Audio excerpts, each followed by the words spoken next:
Magandang hapon, ako po si Benison Estareja. Meron muli tayong update patungkol po sa ating monitor na si Tropical Depression Bashang as of 5 p.m. araw ng Miyerkules. Patuloy pang unti-unting paglapit ng bagyo sa ating kalupaan. Huli itong namataan kaninang alas 4 ng hapon, 655 kilometers silangan ng Hinatuan, Surigao del Sur. Taglay pa rin ang hangin na 55 kilometers per hour, malapit sa gitna at may pagbugso hanggang 70 kilometers per hour. At mabagal itong kumikilos pa kanluran at 15 kilometers per hour. Sa susunod po na 12 oras or overnight, meron tayong aasahang mga pag-ulan. Direktang epekto na po nitong si Bagyong Bashang over Eastern Visayas, Central Visayas, Northern Mindanao, Caraga Region, Davao Region, hanggang sa halos buong Soc-Sargen. So magbaon po ng payong kung lalabas ang bahay at mag-ingat sa biglaang mga buhos na mga ulan or mga thunderstorms. Samantala yung amihan or northeast monsoon, hindi kalakasan sa ngayon at nakakaapekto dito sa Luzon. Nagdadala po ito ng mahihinang ulan sa may Cagayan Valley at dito rin sa may silangang parte po ng Cordillera Region, kabilang na ang Apayao, Kalinga, Mountain Province, and Ifugao. The rest of our country, yung mga hindi natin nabanggit na lugar, bahagyang maulap at minsan maulap ang kalangitan or maaliwalas ang kalangitan mamayang gabi at sasamahan lamang po ito ng mga pulupulong mahinang pag-ulan or mga isolated thunderstorms kung dito sa natitirang bahagi ng Visayas and Mindanao. Base sa ating latest satellite animation, wala tayong nakikitang susunod dito kay Bagyong Bashang. Base naman po sa latest track ng Pag-asa, inaasahang mananatili pa rin sa loob ng ating area of responsibility itong si Bagyong Bashang sa loob ng 4 hanggang 5 araw pa. Generally moving westward po ito sa susunod na 24 oras at posibleng lumakas in less than 12 hours as a tropical storm. So that's around 65 to 75 kilometers per hour na taglay ng hangin bago ito tumama sa ating kalupaan. Possible siya maglandfall dito po sa may Caraga Region, either sa may Surigao del Norte or Surigao del Sur. That's tomorrow evening or sa Friday ng umaga. Afterwards po, sa Friday at sa Saturday, kikilos ang bagyo sa may Caraga Region, Northern Mindanao. Maapektuhan din po yung timog na bahagi ng Eastern Visayas, Central Visayas, Negros Island Region, Western Visayas, hanggang dito po sa may Sulusi at Northern Palawan. At pagsapit po ng Sunday ng umaga, ay nasa may West Philippine Sea na po itong si Bagyong Bashang. And possibly by that time, lalakas yung ating northeast monsoon or yung malamig na amihan at hihina ang bagyo bilang isang low pressure area. So yung intensity niya, lalakas siya within 24 hours habang nasa may karagatan pa ng Philippine Sea. And then habang tinatraverse or tumatawid po sa mga islands po ng ating bansa, nagkakaroon ng paghina at possible maging tropical depression na lamang habang binabagtas itong Visayas at posibleng mas humina pa paglampas dito sa may Palawan. We also have to consider na kahit itong bagyo, ang pinag-usapan po natin kanina is yung pagdaan ng sentro ng bagyo, no? But considering na ang bagyo ay nasa around 100 to 300 kilometers po yung radius o yung layo mula dun sa sentro, maapektuhan po talaga directly ng malalakas na hangin itong malaking bahagi ng northeastern Mindanao, yung timog at kanlurang bahagi po ng Visayas, at hanggang dito po sa may timog na bahagi ng Mindoro hanggang sa may northern portion of Palawan, maapektuhan po ng malalakas na hangin at yung malalakas na mga pag-uulan. In terms of hangin, meron na po tayong wind signal number 1 sa 12 lugar sa Visayas and Mindanao. Kabilang na po ang southern portion of Eastern Samar, southern portion of Samar, central and southern portions of Leyte, southern Leyte, gayon din sa Dinagat Islands, Surigao del Norte, Surigao del Sur, Agusan del Norte, Agusan del Sur, Camiguin, eastern portion of Misamis Oriental, at northern portion of Davao Oriental. Kapag po unang beses pa lamang kayong binigyan ng babala bilang isa, magbibilang po tayo ng 1.5 araw or 36 hours bago ninyo maramdaman yung mga pabugso-bugsong hangin. So huwag po kayong magtaka kung maganda pa yung panahon at hindi naman mahangin sa inyong lugar. Meron pa po kayong 1.5 araw para paghandaan yung malalakas po na hangin. At posible nga po itong mangyari simula bukas ng hapon hanggang sa araw po ng Friday.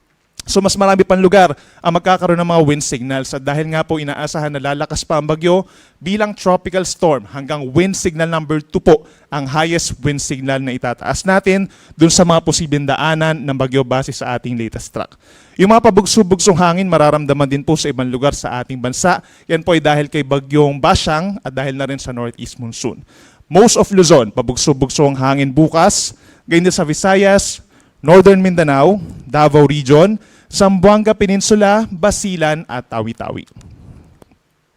Pagdating naman po sa mga pag-ulan, for the next 4 days, meron pa rin tayong maaasahan ng mga malalakas or significant rains. So within the next 24 hours or bago tumama sa kalupaan, itong si Bagyong Basyang, nararamdaman na po yung outer rain bands dito sa may silangang parte ng Mindanao from Dinagat Islands, Surigao del Norte, Surigao del Sur, Davao Oriental and Davao de Oro hanggang 100 millimeters po in a span of 24 hours. So itong mga ganitong kalakas po ng mga pag-ulan, posible magdulot ng mga pagbaha sa mga low-lying areas at maaaring makapag-apaw ng mga ilog at magdulot ng landslides.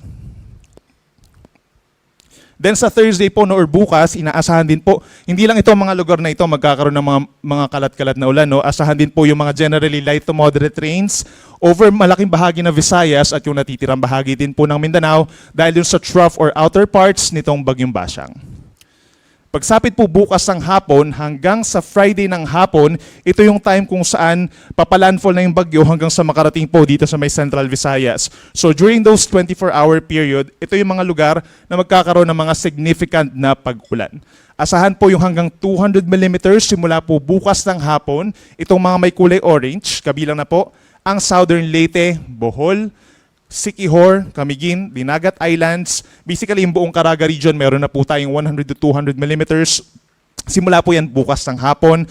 Gayun din ang Misamis Oriental at Misamis Occidental. Kaya sabihin na natin, hindi naman po madalas na dumadaan talaga at nakakaranas ng malalakas na ulan itong ating mga kababayan sa Mindanao. So dapat po sana paghandaan na nila ito, no? Dahil magkakaroon nga po talaga at inaasahan natin na magkakaroon ng mga matinding pag-ulan na siya nagdudulot ng mga pagbaha sa mga, hindi lang doon sa mga low-lying areas. Knowing na itong 200 millimeters ay matindi, no? Posible rin doon sa mga hindi gaanong binabaha ng mga lugar at mataas din ang tsansa ng mga pagguho ng lupa sa mga bulubundukin na lugar. Yung 50 to 100 millimeters naman po simula bukas ng hapon hanggang Friday ng hapon ay inaasahan naman po sa ilang bahagi pa ng Eastern Visayas, sa Eastern Samar, Leyte, gayon din sa may Cebu, sa buong Negros Island, meron na pong matinding ulan, gayon din sa Iloilo at sa Guimaras. Sa bandang Mindanao naman, yung Lanao del Norte, Lanao del Sur, gayon din ang Bukidnon, Davao de Oro, Davao Oriental at Davao del Norte, asahan din po yung hanggang 100 millimeters. So yung nature ng pag-ulan during those times sa dumadaan ng bagyo, moderate to heavy na mga pag-ulan po yan. So ito yung mga lugar na posible rin po magtaas tayo ng mga weather advisory or rainfall advisories and heavy rainfall warnings. Mapa red, orange or yellow man po yan, possible sa mga lugar na ito. And sa darating po na Friday, February 6, meron pa rin mga lugar na magkakaroon po ng mga kalat-kalat na mga ulan at mga thunderstorms dahil din kay Bagyong Basyang. Ito po yung natitirang bahagi ng Mindanao, natitirang bahagi ng Visayas, at ang lalawigan ng Palawan na posible nga rin pundaanan ng bagyo. Yung shear line, magsisimula po ang epekto pagsapit po ng Friday. Ito yung linyang banggaan ng mainit at malamig na hangin. Yung shear line nagdadala po ng kalat-kalat din na ulan, mga light to moderate rains. Pagsapit ng Friday sa Bicol region, sa Quezon Province at sa natitirang bahagi po ng Mimaropa. Pagsapit naman ng Friday afternoon hanggang sa weekend, we're expecting na yung bagyo ay nandito na sa may Negros, going dito sa may Sulusi. Kaya ito yung mga lugar na magkakaroon po ng mga significant or matitinding ulan. Meron tayong 100 to 200 millimeters pa rin dito sa may Antique, Naklan, kung saan pinakamalapit ang bagyo. Habang meron naman tayong 50 to 100 millimeters sa may Palawan, Oriental Mindoro rather, ganyan din sa may Romblon, Capiz, Iloilo, Guimaras at Negros Occidental. Muli po, binabalaan natin ang ating mga kababayan sa posibleng mga pagbaha at pagguho ng lupa sa mga lugar na ito. Especially dito sa may parting Negros, nagkaroon po ng malawakang pagbaha recently dahil po dun sa shear line at dahil na rin sa amihan, maging dito rin sa may Northern Samar at Eastern Samar. Kaya kapag nag-trigger muli ng panibagong series ng mga pag-uulan, mataas ang tsansa ng mga pagguho ng lupa. Sa araw naman po ng Sabado, meron pa rin mga uulanin lugar, no? Bukod dito sa mga nakita natin sa mapa, meron tayong rains and thunderstorms over Central Visayas at natitirang bahagi ng Negros Island region. Mag-i-improve yung weather sa Sabado sa may Eastern Visayas at maging sa malaking bahagi ng Mindanao. Yung shear line naman o yung banggaan ng mainit at malamig na hangin, magdadala pa rin po ng mga light to moderate rains over Metro Manila. Gayun din ang Bicol region, Calabarzon at rest of Mimaropa. So ugaliin po na magbaon ng payong kung lalabas ng bahay at mag-ingat na rin sa mga banta ng baha at landslides the moment na magpatuloy ang malalakas na pag-ulan. Pagdating naman po sa sea conditions o yung lagay ng ating karagatan malayo sa Pampang, meron po tayong gale warning or babala sa mga delikadong alon.